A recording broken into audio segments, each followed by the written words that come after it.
अस्सलामुअलैकुम। आज मैं आप लोगों के साथ मज़ेदार सी मिंट मार्गीटा की रेसिपी शेयर करने वाली हूँ। बहुत इजी रेसिपी है। इंशाल्लाह आज की रेसिपी आपको बहुत पसंद आएगी। बहुत मज़े की और रिफ़्रेशिंग सी ड्रिंक बनकर तैयार होती है। तो चलें अपनी इस मज़ेदार सी रेसिपी को स्टार्ट करते हैं। 3 टेबलस्पून पुदीना ले लिए। जब भी आप मिंट मार्गीटा बनाएं तो हमेशा फ्रेश पुदीने का ही यूज़ करें।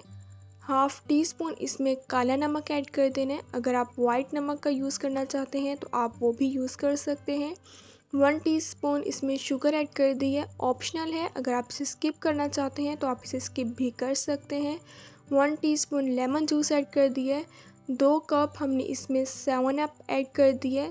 थोड़ी सी आइस ऐड करके 4 से 5 मिनट हम इसे अच्छी तरीके से ब्लेंड कर लेंगे।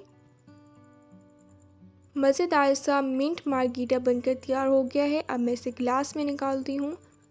इंशाल्लाह आज की रेसिपी आपको बहुत पसंद आएगी। चैनल पे न्यू है तो प्लीज़ सब्सक्राइब करें, बेल आइकन को भी लाजमी प्रेस करें ताकि आप लोगों को मेरी हर नई आने वाली वीडियो का नोटिफिकेशन मिल जाए और आप लोगों से मेरी कोई भी वीडियोस मिस ना हो। इंशाल्लाह अब मिलूँगी आप लोगों से अपनी नेक्स्ट वीडियो में। तब तक के लिए अल्लाह हाफिज़।